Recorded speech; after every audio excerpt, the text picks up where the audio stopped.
My mother did not tell me she was dying, and I received a phone call early June one year, and she said, I know you're planning on coming home in August. Do you think you could switch the ticket and come home in June? That was an unusual request. Why would my mother be asking me to switch my ticket? So then I said, Mother, are you sick? She said, oh, I am. I said, are you very sick? She said, I am. I said, do you have cancer? She said, yes. I said, when did this start? She said, New Year's Day. She said, we all went out for a meal somewhere in Northern Ireland, and she, that evening, became quite sick and vomiting and pains in her belly. And she accused the restaurant where she had eaten that they had served bad food. Well, no one else had been ill, only my mother. So this food poisoning episode lasted about a month. And my father kept saying, Mary, I don't think that's food poisoning, because it would only last 1 or 2 days. And you've been vomiting and having belly ache for a month now. I think you should see your doctor. Now, my mother had never been ill. Never been ill, never been in hospital, never been sick. So with great reluctance, she trotted off to the doctor, and he did some tests. And he told her that she had an inoperable liver cancer, and she had 6 months approximately to live. And that was in January. And now we were at June. So she phoned and asked if I could come home.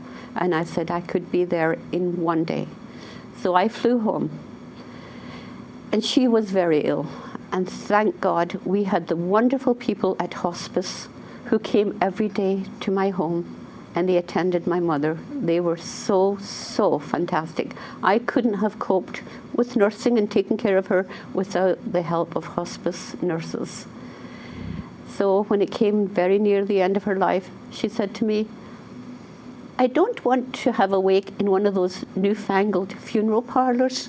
Do you think we could have a wake at home? And I said, oh, sure, Mother, whatever you want. I had never been to a wake. I had no idea what a wake involved, but I was eager to please her. And I said, do you want to pick out a nice outfit that you would wear in your coffin? She goes, no. She said, give all the clothes in that cupboard to Mary Bridget over in Donegal, and give all the rest of those clothes to the cancer charity shop, and they can raise money. And she said, you can dispense all my jewelry to wherever you want it to go, and anything in the house that's mine you can have. And I said, fine. I said, but what are you going to wear in the coffin? She said, well, I would really like a Child of Mary dress. Now, at that point, I should have said, excuse me, what exactly is a Child of Mary dress? But I didn't ask that question. And so she did indeed die 20 days after I arrived. It was a very horrible cancer death, and I was glad to see her out of her pain and suffering. So the funeral undertaker arrived at 3 a.m. and I said, she wants to be buried in a Child of Mary dress. Have you any idea where I would buy such a thing?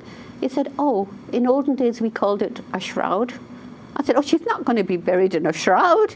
He goes, yes, that's her wish, to be buried in a shroud, and you have to honor her wish. And so they took her away, and they brought her back a few hours later, and Daddy and I stayed up all night, and we removed all the furniture from the back bedroom and really got the whole house all spruced up. And I did a lot of baking because I knew a lot of people would be coming, and we put her body up in the back bedroom. Now, according to Irish custom at wakes, men do nothing. They just sit around and they visit with each other, and they smoke pipes, and they drink beer, and they talk, and they tell stories. And the women of the house do all the work. Well, guess what? There was only one woman of the house, and that was myself. So it turned out that I'd have to greet the visitors that came, go upstairs and say the rosary, back downstairs and make the tea. Upstairs and say the rosary, downstairs and make the tea. This continued forever, I thought. Finally, her body was being removed on early on Sunday morning, and I thought, I need a private moment of my own without all the crowds bothering me to say my private goodbye to my mother.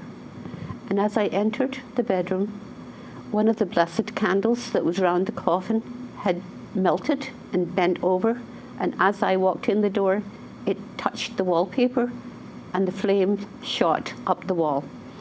The wallpaper was flocked velvet ostrich feathers in peach and cream, and the wallpaper was thick. And the minute that the flame touched, the flame just shot up the wall. I nearly had a heart attack. My heart was pounding in my breast. But I quickly ran next door to the bathroom and soaked a big bath towel with water and slapped it on the wall. And thank God the flame did not reach the ceiling. If it had, our house would have been on fire. But because the smoke and the damage only went about an inch below the ceiling, I did manage to get all of that flame out. And when I looked at the mess, it was a blackened, charred mess and smelled really bad. I thought, oh my goodness. The priest and all the people are coming this afternoon to take Mary, my mother, off to the church to be kept overnight and buried in the morning. And it happened that there was an old lady downstairs making breakfast. She was a distant cousin of my father's from Ballymena in Northern Ireland. And she was in her late 70s. So I didn't want my father to see any of this. So I ran downstairs and I said, Maggie, can I speak to you privately upstairs for a minute? And she trotted upstairs and she said, oh, Holy Mother God, was it cremated Mary wanted?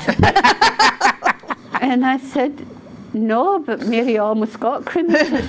It's a good job I walked in at the exact second I walked in, or this house would have been on fire. She said, oh, don't you worry about that mess. We'll fix it. I said, how are we going to fix it?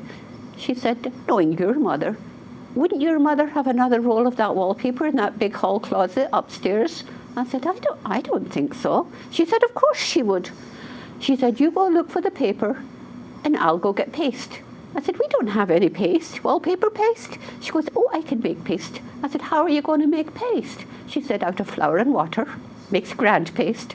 And she said, don't tell anyone. So she went down to the kitchen and came back with a bowl of flour and water.